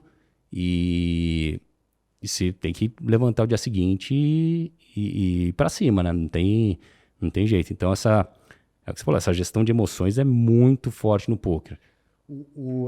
Provavelmente, então, né? Talvez uma das grandes habilidades que um cara que quer ser um profissional de poker tem que ter, talvez é um nível também de consciência e organização financeira muito grande para conseguir viver em paz, né? Do cara falar assim, beleza, eu ganhei um prêmio aqui, esse prêmio tanto vai ser para bancar os próximos N campeonatos, esse aqui vai ser para pagar as contas de casa, esse é da balada e tal, mas... Porque sem isso, provavelmente o cara entra num ciclo vicioso muito rápido, né? E na verdade, por isso que eu falo que o poker deveria ser ensinado nas escolas, porque ele é só uma ferramenta. A gente deveria ter isso, não só o jogador de poker deveria ser assim, sim, mas todas as pessoas deveriam ter essa educação financeira, né? Ou se ver como uma empresa, né? Então, acho que quando eu conheci o poker, a primeira coisa que era o meu grande sonho era ser profissional. Então eu queria viver daquilo, eu queria fazer aquilo para sempre. Obviamente, a vida é muito longa, né, pra gente... Não só isso, mas isso para sempre. Mas eu queria, naquele momento, largar o banco. Fiquei 9 anos no Banco do Brasil e eu queria sair de lá. Né? Nossa, a família deve ter te odiado, né? Teve histórias legais ali com a minha mãe. Ali, né? Minha mãe falou, puta, mas... Poker? O que você está fazendo na tua vida, Daqui a pouco minha casa está entregue. Se hoje já é difícil tomar uma decisão dessa, imagine... Né, 15 anos atrás. Mas quando eu tomei essa decisão, foi uma decisão que não foi do dia para a noite, foi uma decisão assim, que eu construí para que um ano depois eu pudesse escrever uma carta de amor a mim mesmo, que é a carta de demissão pro banco. E aí eu já estava ganhando pelo menos 4, 5 vezes mais do que no banco. Né? Então, já não era tão difícil assim de... E aí, só que aí você vai tendo vários insights, você vai aprendendo muito. Então, por exemplo, eu falava, putz, se tudo der certo para mim no banco, sei lá, se eu for prodígio aqui, em alguns anos virar superintendente estadual, que era o cargo... Cara, não vou estar feliz. Né? Ou seja, se tudo der muito certo, se eu for brilhante, não vai estar bom. Né? Então, e aí tem um custo de oportunidade também. Que as pessoas acham, não, mas que é do propósito, né? O problema é que a gente achar que é pra sempre. Não é, cara. Assim, se desse tudo errado pra mim no poker, é só voltar a ser bancário. É muito mais fácil ser bancário do que jogador de poker, né? Então, deu tudo errado, putz, acreditei, mas não deu. Tá bom, o que eu vou fazer da vida agora? Volta a ser o cara antes. Se eu sou um bom profissional como bancário, vou ter portas abertas em qualquer lugar. Eu posso fazer o concurso de novo, posso ir para a iniciativa privada, mas eu vou conseguir. Então as pessoas têm muito esse, decisão, vou morar. As decisões são tudo ou nada pro resto da vida. Né? Não é isso. Eu queria morar nos Estados Unidos. Vai, né? Mas se der errado, você volta. Lógico que você vai pagar um preço ali por ter tentado. E é maravilhoso. A vida é feita de novos desafios, né?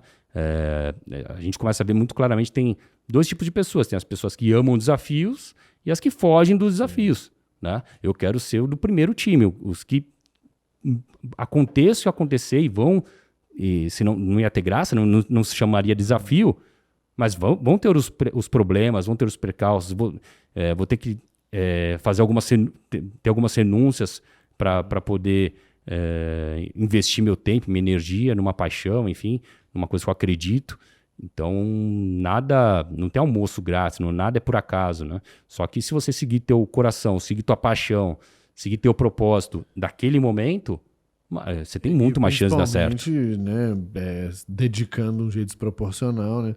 A vantagem dessa história do fazer o que se gosta e tal, lógico que hoje é muito romantizado algumas coisas, né? Mas a grande verdade é que se pelo menos você tá curtindo, você aguenta porrada por mais tempo. E foi outra coisa que a gente tava falando no início, que a gente falou assim, cara, tem um tanto de podcast nascendo. Mas a boa da verdade é que não é tão... Assim, é legal, eu adoro fazer, mas assim, quem vai aguentar realmente fazer durante muito tempo, enfim, é um negócio complexo. Que aí é a consistência, né? A palavra-chave não é o...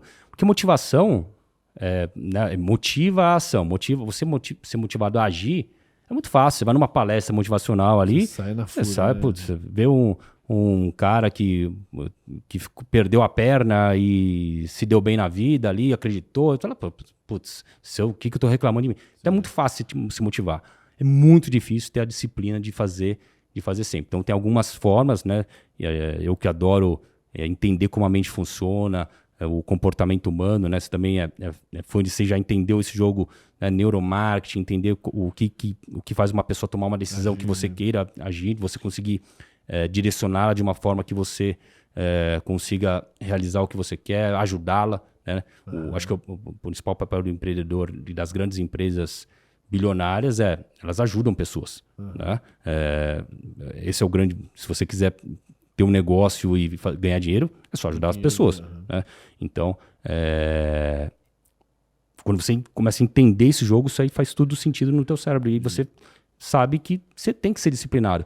O grande lance do podcast é quando você se expõe pela primeira vez, quando você dá publicidade para isso, você firma um compromisso com você mesmo, né? Porque você não pode mais parar. Você até pode, mas você tem que ser por algo muito maior, um desafio muito mais legal.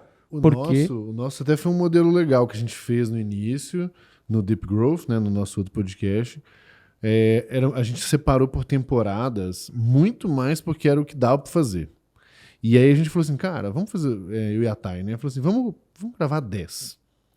E a gente vê o que acontece. Aí gravamos 10. Agora, mais 10. Bom, já foram 50 no Deep Growth. Aí a brincadeira começou a ficar boa. Aí a gente falou assim, vamos criar... Aí a gente tá criando mais 3. E aí, de novo, eu não sei se vai funcionar né, os formatos novos e tal. Então a gente lançou na semana passada do que nós estamos gravando, né? Que foi o Gambicast, que tá no ar. Que foi o que você falou do The News, né? Que você assistiu do Gamification e tal. Cara, eu inventei o conceito lá, né? Uma gambiarra por semana e tal. Inventei ano passado. Criamos o conceito. Os meninos aqui, a gente desenhou roteiro, direção, não sei o que e tal. Falou, vamos fazer 10 e vamos ver se funciona. O 220, vamos fazer 10 e ver se funciona. E pronto. Aí, opa, tá indo bem. O Gambicast mesmo já foi super legal. Então Bora, vamos fazer mais essa. Então não precisa se comprometer a 100 de uma vez, mas vai de pouquinho em pouquinho, e aí você vai coletando essas pequenas recompensas ao longo do caminho que elas vão te dando um gás para ir continuando. Né? Porque eu sempre falo que é o jogo de fazer sentido para nossa mente. Então, e para a mente de todas as pessoas. Né? Qual que é o grande lance do podcast? Você ser tão legal participar do teu podcast que as pessoas, você vai começar a receber mensagens pedindo para ser convidados. Né? Infelizmente já acontece. Que bom, né? Então, por quê? Porque começa a fazer sentido pro convidado, não só mais para você. Né? E aí fica um jogo bom para todo mundo, né? Maravilhoso. O cara quer falar, eu quero ouvir, e aí né, a gente grava. Muito então, bom. esse é o jogo, o ganha-ganha. Você mostrar para a pessoa que... E aí começa a ser um jogo de... Não importa quem ganha mais ou ganha menos. Sim. É ganha-ganha. Né? Então já faz sentido pro teu cérebro ali. Você fala assim, putz, se eu gravar com essa pessoa aqui, vai ser legal. Às vezes tem até algum convidado que você não espera tanto, e aí é uma coisa super legal que abre portas, que isso acontece direto. Não, isso tem sido até um negócio bem legal mesmo, que tem muito a ver com essa história do aprendizado também, que são os efeitos colaterais, né, os ganhos secundários. Então, por exemplo, você começou a jogar poker, cara, talvez você nem sejam... Né, poucas pessoas, na verdade, vão se tornar campeões mundiais. O que não significa que não dá para aprender um tanto, que não dá para se desenvolver um tanto, se divertir um tanto no meio dessa jornada. Né? E o principal é, assim... No poker isso acontece muito fortemente por conta mesmo desse fator sorte. Então, se você jogar poker num torneio com 1.000 pessoas, por melhor que você seja, você não vai ganhar 2 vezes seguidas, 3 vezes seguidas. É praticamente impossível. Mas tem uma analogia que tem um amigo aí do poker que ele faz, se eu não me engano é o Sketch, Marcos Sketch, que faz, dono do Forbet. Ele fala assim, é como se você participasse de uma Mega Sena. Só que eu tô entrando com 100 cupons. Sim. Você tá entrando com 10. O outro tá entrando com 2. O outro tá entrando com 1. Então eu tenho muito mais chance de chegar mais longe. Mas... Ainda tem tantos fatores no meio do caminho, né? Cara, a gente já estourou o horário, mas eu não quero deixar de te fazer uma pergunta aqui.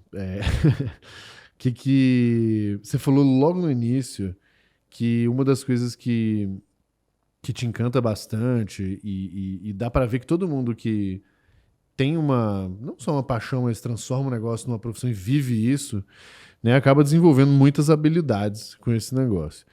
E aí você falou assim, pô, eu acredito que o poker ajuda a desenvolver várias habilidades. E que habilidades são essas? Primeiro, assim, o poder de decisão que a gente falou é algo realmente transformador para qualquer pessoa, né? E você consegue primeiro, decidir, né? Você tomar a decisão. E segundo, tomar as decisões mais certas e não ter e comprar o risco que você tem que pegar. Outra coisa é não procrastinar. Então, você é obrigado a decidir. Você é obrigado a ir lá e agir. Não tem como você ficar inerte. Então você vai ter que tomar essa decisão. Tem algo no poker que ele traz muito forte, que é criticidade. A gente estava falando assim, de você saber o que você quer. Se você consegue entender o que você quer, o poker ele tem uma questão de empatia que você precisa se colocar no lugar do teu oponente. Né? Empatia, você entender, você entrar na cabeça da outra pessoa e entender o que ela está pensando, decidindo, sentindo. Né? E um grande jogador de pôquer, ele é capaz de... Quando você, por exemplo, está trincado, você tomaria determinada decisão. Aí você pensa, você faz uma teoria da projeção, que é errado. Você fala assim, eu vou pagar aqui porque se ele tivesse trincado, ele não iria ao win. Aí você paga e ele está trincado. Né? Porque você pensou com a sua cabeça, não com a do teu oponente. Então ele tem essa parte da empatia. E ele te dá uma criticidade, porque eu sempre falo que a gente vive em grande parte da nossa vida num estado de inconsciência. Né? A gente não está decidindo conscientemente muitas coisas. Então, ele acaba te dando uma criticidade de você... de uma boa malandragem, você conseguir ser crítico sei lá, você abre um portal de notícias, você consegue identificar qual que é a intenção real daquele jornalista, ou qual que é a intenção real daquele post que foi feito. Sim, o que está por trás dessa, tá por trás, né? Dessa chamada, por exemplo, né? Um exercício que eu gosto de fazer às vezes é pega o WhatsApp, ver as últimas 10 mensagens que você recebeu, né, sem ser de grupo. Você vai ver que ou você toma a iniciativa ou alguém toma a iniciativa de falar com você. Qual que é a intenção dessa pessoa?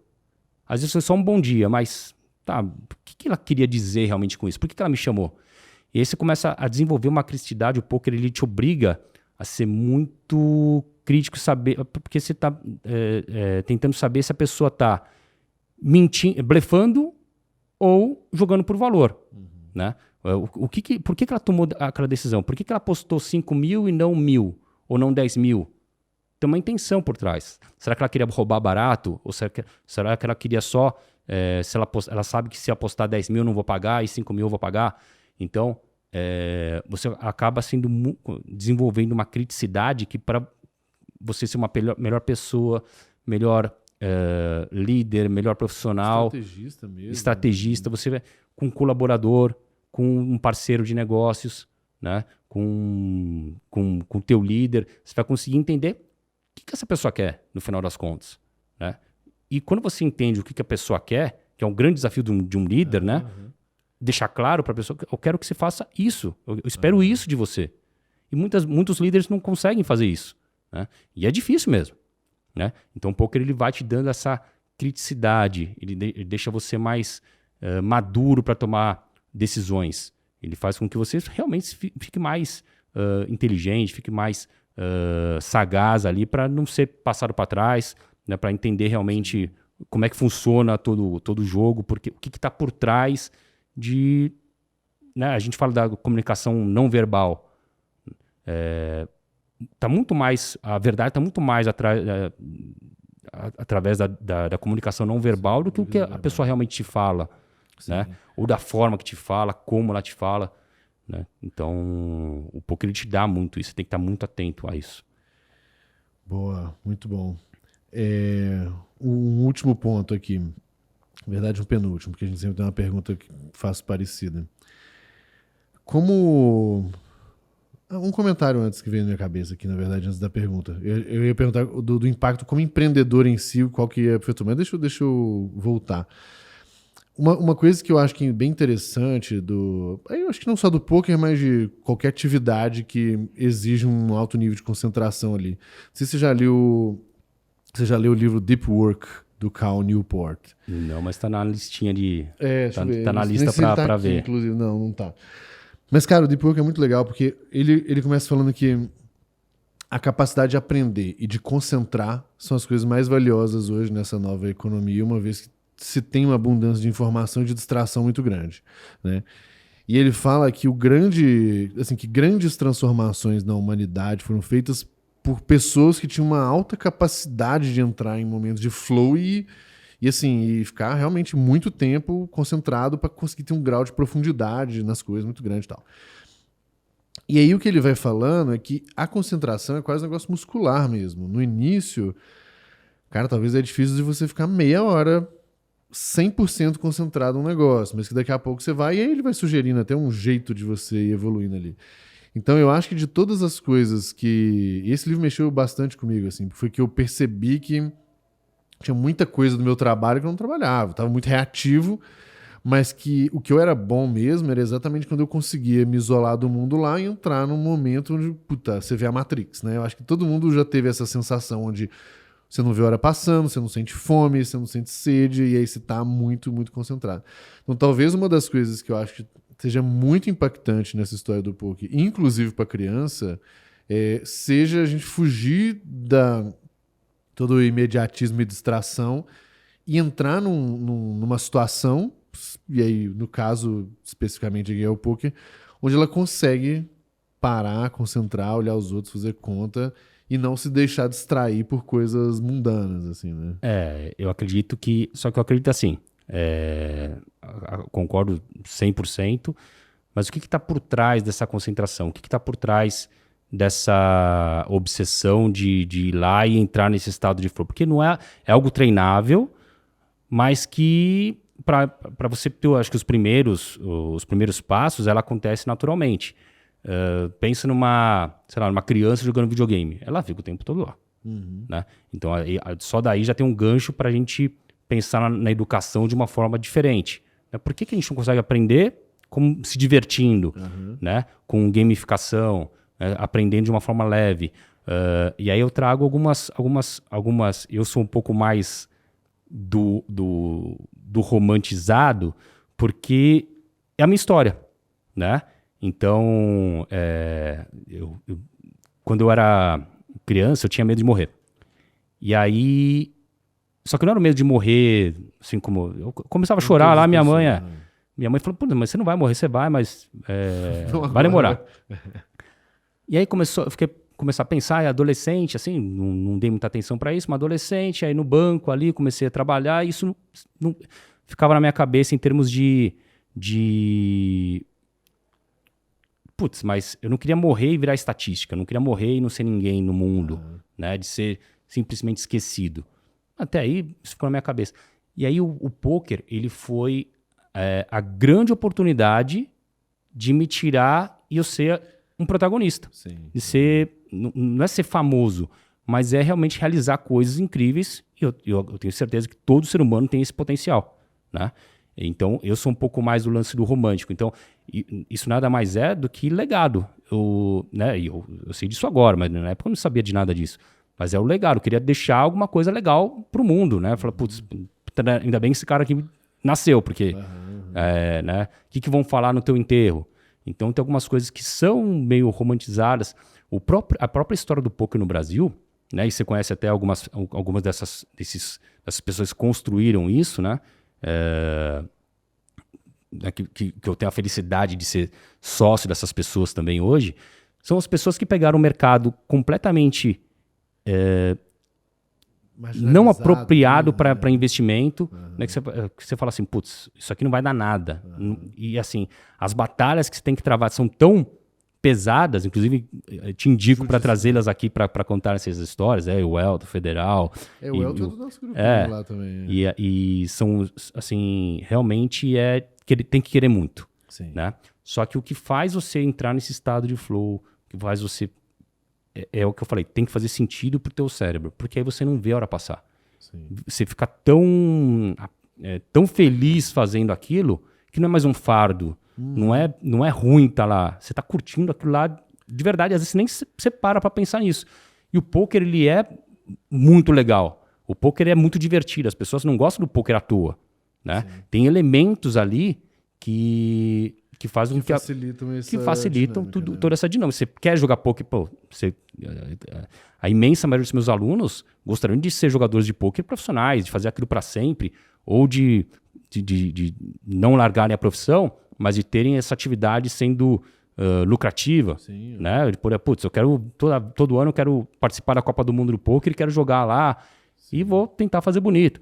Tem muita gente bem sucedida, né? Porque o poker é muito legal. Então você acaba vendo que no final das contas o poker hoje no Brasil, ele é um dos maiores números de adeptos, tem milhões de jogadores, mesmo que recreativamente, né? Mas que sabem o que é poker, sabem as regras, jogam, adoram jogar, e que é legal ter amigos, sócios e ter feito um pouquinho parte dessa história que é muito bonita, né? Sim. Você vai ver que quando você for conversar com essas pessoas, elas falam, puta, cara, tinha tudo para dar errado, mas deu certo. Muita porrada. Corremos vários riscos, ainda não tá claro para a sociedade que é um jogo de habilidade, gente fala, puta, mas tem aquele cara que perdeu tudo na fazenda. Ele perderia de todo jeito, só jeito. Sem outra coisa. Então, mas é muito... É uma história muito bonita, uma história muito legal de ser contada no próximo podcast. Pode convidar essa galera que vai ser muito massa. Boa, eu vou chamar o Elton pro Deep Grove. Eu acho que a gente aborda como, né, aqui numa ótica e no Deep Grove como... Você já foi no H2? Cara, nunca fui. Cara, no H2, tem a salinha do Elton ali, né? Tem o escritório, tem um H2 Clube e tem um escritório que é atravessando a rua. Aí você pega a sala do Elton, cara, é só ele é meio maluco. E aí ele tem escrito lá na porta de vidro dele as coisas de growth, cara, né? E é muito legal. Eu sei um pouquinho de growth, porque tive aula contigo de uma forma online, né? Você nem sabia disso, mas eu tive aula online. Tive aula com o Thales também, que eu tive a oportunidade também de ser professor de poker dele. E você vê que é um cara também obcecado, é o CEO da empresa, é o presidente, e tá lá drivado ali, tudo guiado por números, por métricas, tá lá o growth ali, CAC, cohort, tá tudo lá no framework dele, só que não é um dashboard bonitinho ali, é no vidro ali. Loucura, depois você fala para ele te explicar o que ele faz ali. Eu até tava falando com ele, deve ter alguns meses, porque eu tava querendo fazer alguns encontros da comunidade. Eu tenho, né, vários grupos de growth, de profissionais e tal. E eu falei com ele, cara, eu quero depois fazer o que a gente tá chamando de um GLA Experience aqui, onde a gente vai, aí ele me explicou, não, cara, ó, puta, dá pra fazer, dá pra botar um chefe cozinhando, dá pra ir ensinando poker pra galera, você faz, então tá na minha lista aí de coisas. E assim, o poker ele tem essa parte sedutora que você consegue atrair até pessoas que são, em tese, inatingíveis. Sim. Então, eu já fiz alguns eventos para públicos que tem, sei lá, tem tanto dinheiro que as marcas não conseguem atingir. Você pega, sei lá, qualquer marca famosa, marca de luxo, e se ela der o melhor presente para essa pessoa, não faz sentido para ele, porque ele pode comprar 20 daquilo. Mas o poker, ele traz o evento, né, ele faz a experiência e as pessoas vão querer participar daquilo. Então, o mundo das experiências é fantástico, né? Então, você proporcionar isso, atrelar isso à sua marca é maravilhoso. Boa. Cara, pô, o papo tá bom. E no WhatsApp, quando a gente tava conversando, a gente falou que dava pra esticar bem, né? Já batemos 1h30 aqui. Vamos, porque senão vai ficar cara essa conta aí que eu vou ter que pagar a sua. Boa. Cara, a gente tá começando aqui, o podcast tá no início, né? Mas a gente sempre quer tentar deixar uma dica final para as pessoas. Então, o que é uma dica que você deixa para as pessoas que elas deveriam começar a fazer, as que buscam alto desempenho em qualquer coisa, né? Qualquer área da vida delas, mas começar a fazer para criar um certo hábito que vai impactar o alto desempenho? Cara, eu acho que assim, o gancho que eu pego disso aí, assim, uma dica, não é meio aleatória, mas é assim, eu falei que a sorte no poker faz com que um profissional ganhe dinheiro. Tem outro fator que faz com que um profissional ganhe dinheiro e que serve para qualquer negócio, e eu vejo que a gente está vivendo uma geração que não tem isso. Né? Não sei se você deve ter ouvido falar no efeito Dunning-Kruger. Sim, né? Então, imagina uma escada ali de 1 a 10. Quando você tem um contato com poker, você aprendeu as regras, você está no degrau 0 ali. Você está começando ali, aí você vai começando a jogar, você sabe que você não sabe de nada. Sim. Você tem essa consciência. Você tem consciência da sua ignorância. Quando você sobe para o 1, para o 2, no degrau 2 do poker, você acha que você está no 8. Isso acontece com tudo na vida. Né? Então, já não sei quem está familiarizado com os neurocientistas, lá, o Dunning-Kruger, mas eles fizeram vários experimentos, mas, resumindo, as pessoas se acham muito melhores do que elas realmente são quando elas atingem um grau superficial de conhecimento. E as pessoas estão muito preguiçosas. Elas veem um tweet, um vídeo no YouTube de 5 minutos, veem um podcast, acham que beleza, e elas começam a falar daquilo como se tivesse uma profundidade, como se conhecesse daquilo de uma forma muito intensa. E não é a verdade. Né? É o que você falou, assim, não dá pra gente ser bom em tudo. Mas se você quer ser referência, se você quer falar, e aí você pode utilizar todos os exemplos. Do poker, pode ir pra política, pode ir pra economia. As pessoas falam as maiores besteiras do mundo porque elas leram uma frase e não sabem de nada. Então, assim, se tem uma dica valiosa para todo mundo cara, quer falar sobre algum assunto, é um assunto que te atrai, vai profundamente, seja profundo. Leia o ponto, contraponto, leia o que deu certo, o que deu errado, leia livros, assim, consuma, e vai ser um puta prazer você consumir esse tipo de esse tipo de... Mas vai profundamente, vai até o fim, não seja preguiçoso, é normal, o ser humano está cada vez mais com a tecnologia que pode ser maravilhosa, mas pode também deixar você muito mais preguiçoso. Então, não fique preguiçoso, vai a fundo. Se você quer conversar com alguém, falar sobre política, economia, futebol, qualquer assunto, seja mais profundo, porque vai ser... você realmente vai entender, você vai subir essa escadaria aí de uma forma muito legal. E o que acontece no Dunning-Kruger é que depois que você passa um certo nível, você entende que você não sabe as coisas, porque você chega num grau de consciência e tal, você fala assim, nossa, velho, isso é tão maior. E essa, na verdade, eu acho que é o gás que a galera de alto nível chega, porque ele entende que ele precisa continuar estudando, ele não sossega, ele não conforma, né? Então, exatamente quando você cruza um pouco essa linha ali, esse período onde você...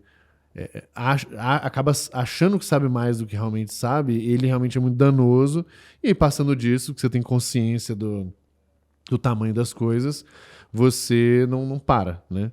Inclusive, esse é um dos grandes motivos desse podcast, para confirmar que eu não sei nada de nada, e aí isso vai trazendo cada vez mais consciência, mais... E assim, sinceramente, é pra gente transformar a minha vida antes de tudo, e depois dos ouvintes, sabe? Mas isso que é legal, é um ganha-ganha, e eu passei anos da minha vida jogando poker no início, sem saber o que eu estava fazendo. Sim. Eu era melhor que os meus adversários, né? Eu sempre falo para os jogadores, para você ganhar no poker, no longo prazo, basta você ser melhor que eles. É meio óbvio, mas as pessoas não fazem isso. As pessoas não buscam jogos onde elas são melhores que os outros. Elas jogam aleatoriamente ali. Então, até no meu curso eu ensino ali no que eu chamo de ciclo vencedor, a tua trajetória, você tem que buscar jogos onde você seja lucrativo. E aí você saber que não sabe é muito importante. Só que é o que você falou. Quando você só vai perceber isso quando você está no degrau ali 5, 6, você fala, puta, cara, é tão complexo que eu realmente não sei nada, eu preciso estudar. Sim, exato. Né, imediatamente, só que aí você está claramente sabendo que você precisa se aprofundar para ter o sucesso. O que aconteceu no poker é que não tinha conteúdo. Né? Tinha alguns livros que hoje são completamente ultrapassados. Hoje não, já há muito tempo são ultrapassados, mas é o que tinha para a época. Então a gente não estava na era do conteúdo ainda, né? Principalmente no Brasil. O poker estava engatinhando, o poker teve explosão em 2004, né? Que teve o boom do Chris Moneymaker, né? Que foi um amador que com centavos conseguiu ganhar o primeiro lugar no campeonato mundial. E aí as pessoas viram que era possível. Sim, né? Então não tinha muito conteúdo. Então não tinha onde estudar. Isso pode ser bom ou ruim. Para mim foi muito bom porque eu era melhor que os outros jogadores. E por isso que eu tive...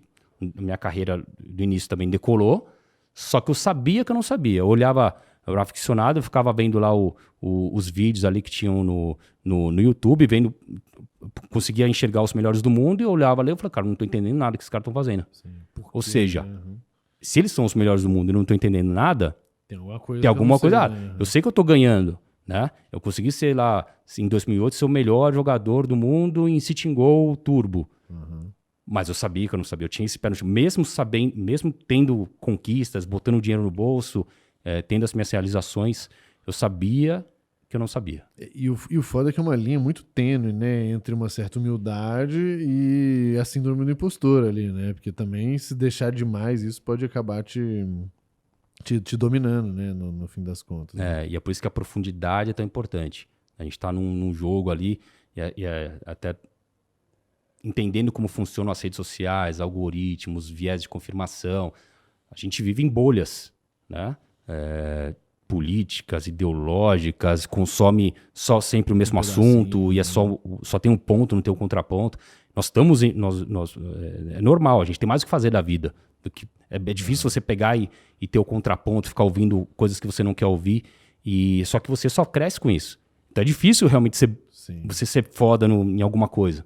Né? Por isso tem que ir lá profundamente e debruçar ali. E é por isso que eu, resgatando um pouquinho que eu falei do romance, da paixão mesmo, é muito mais fácil você ir profundo quando você tá curtindo aquilo lá pra cacete, né? Então é muito mais fácil. Cara, que papo legal. Daria pra ficar aí mais uma horinha pelo menos. Demais. Muito obrigado, Decano. Obrigadão. Obrigado. Tamo junto, Gabriel. Valeu, pessoal. Valeu. Até a próxima.